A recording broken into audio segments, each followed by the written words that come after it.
On today's episode, we're going to talk about common writer mistakes. We all make them, but recognizing them is the first step in correcting them and thus becoming better writers.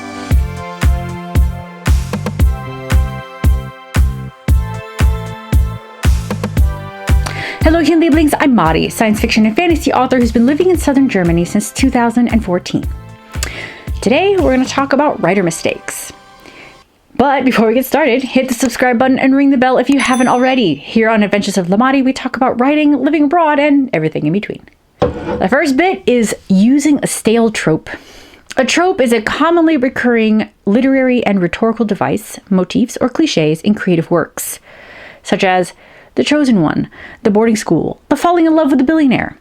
The fun thing about tropes, though, is the idea of using them to make something new or to breathe new life into it by flipping it.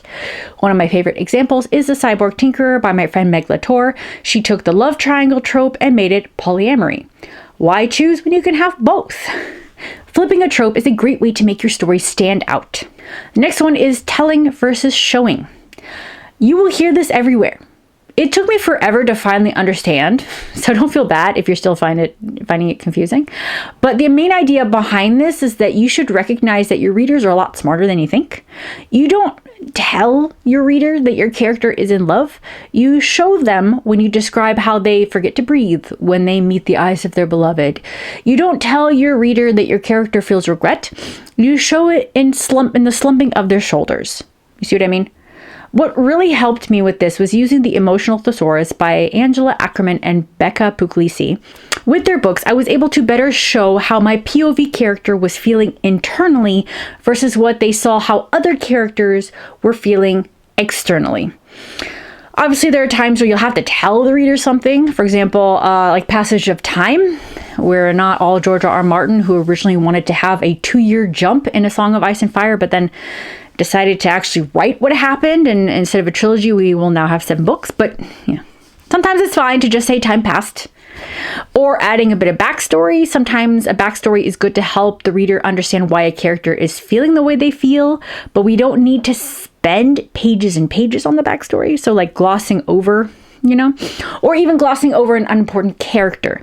Maybe you have a couple that are simmering with sexual tension and you need someone to come in and interrupt it.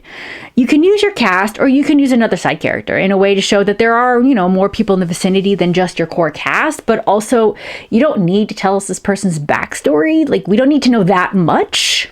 So you also use this for glossing over conversation. If there are characters that are having a very important conversation in one scene and then they have to relay that same information to other people in the next, you just tell the readers that. You don't have to rehash the entire conversation over again.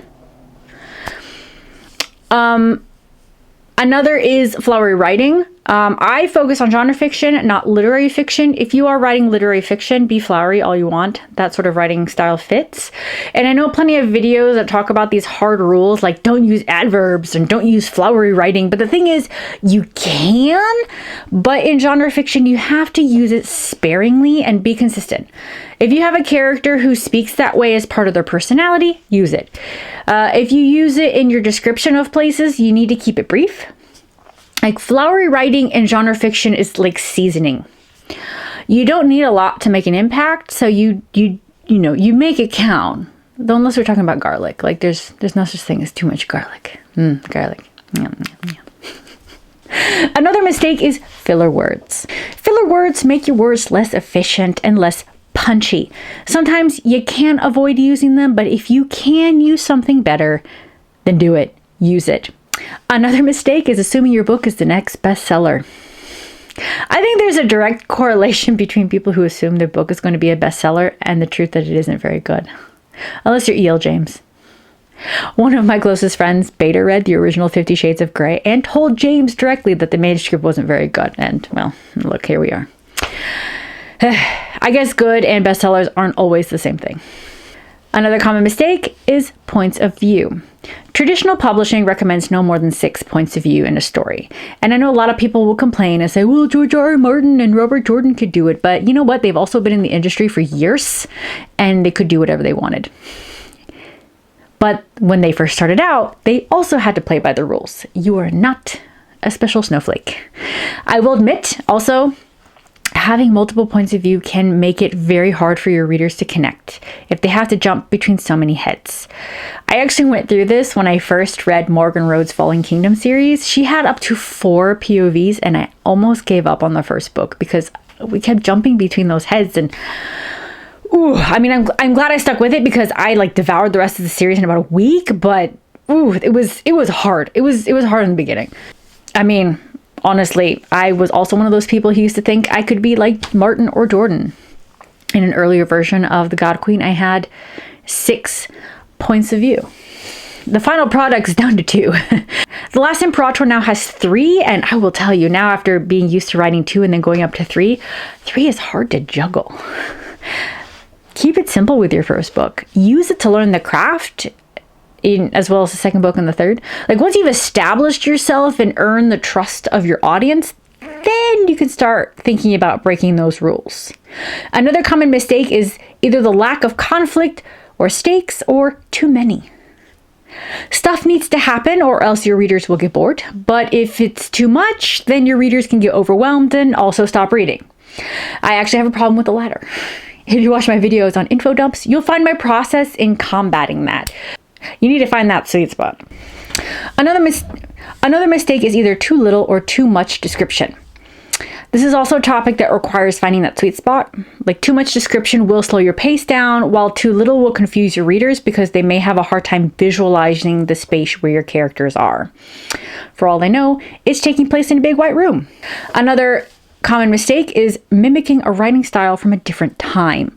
Some of us have our favorite books from the way back when. I love J.R.R. Tolkien and Elizabeth Hayden, but one wrote in the 30s into the 40s and the other wrote in the late 90s. Those styles are not necessarily what's selling now, so if you want to write mass market genre fiction, you need to avoid this style of writing. However, there is a market for certain old timey-wimey writing styles. I did a video interviewing my friend Gayle Ruth, who has written a Pride and Prejudice variation where it is a requirement to write in the style of Jane Austen. But that is very specific, and it will require research if you are interested in finding such a specific target audience. That is an exception to the rule. Another common mistake is no plot. I feel like this is obvious, but your story has to go somewhere. There has to be a story with a purpose, not pointless meandering. Another, learning to shelve a story or letting it go. A lot of newbie writers have problems with this concept. You can work on a story, you can go through hundreds of versions of the same story, and maybe you'll also have queried the hell out of it. But at some point, you have to realize that it's time to take a break from the story, to shelve it. That doesn't mean throw it away. It means work on another project. Sometimes getting away can help you realize how to improve that story. Next mistake, tense shifting. Pick a tense and stick to it. This is Grammar 101. Info dump. This really slows your pacing, and it also touches on one of my previous points. Older story structures did well with info dumps, but not in today's market. I love Elizabeth Hayden and her Symphony of Ages, but holy hell does she info dump! It was fine in the late 90s when this book was published, but I couldn't get away with something like that now. Hell, I don't even like reading those info dumps anymore. So why would I write that? Ew. Repetitive sentence structure. Using the same sentence structure is good if you're writing a children's story. Other than that, you have to mix it up. It helps with pacing and it helps with the mood of your story. Short sentences are good for quick action sequences, while longer ones help when your character is thinking through a problem. But even within a paragraph, you have to mix it up. Too many characters. I had this problem for a while. This is more than just one of my previous points, but I talked about having 6 POVs. Having a big cast means juggling, and it can be more work than it's worth. Another problem with having too many characters is that sometimes you lose focus of who your protagonist is. Most readers want to know who to root for, and if they have to wade through a huge cast, they may not stick around to find out. And the last common mistake I have on this list is perfect passive characters. Perfect characters that have the plot happen to them instead of them driving the action is boring. It's really boring. Yes, sometimes the flaws we impart on our characters are annoying as hell, but it's better than perfection in the long run. Those flaws help readers connect with your characters and see them as one of them, as opposed to perfect beings that are incapable of mistakes. Mistakes makes things interesting. What about you guys? What other writer mistakes have you learned along the way? Let me know in the comments below. And that's it. Thank you so much for joining me. If you're new here, please consider subscribing and give this video a thumbs up. It lets me and YouTube know that you like this kind of content and you want to see more. Please leave me a comment if you have any questions or if there's a certain topic you'd like to see on this channel. If you want fun escapism, my space fantasy The God Queen is available in ebook, paperback, and hardback, and the sequel, The Last Imperator, is also available for pre-order. And don't forget to sign up for the TLI pre-sale giveaway. If you sign up for my newsletter, you'll get the first 6 chapters of The God Queen, as well as the prequel short story, The Knight and the Goddess, so sign up! Also, if you have read any of my work or also the work of your favorite author, please leave a review. It really helps us out and it is free to do so. And don't forget to connect with me on social media, whether it is through Instagram, Twitter, or Facebook. And that's it. Until next time, adi!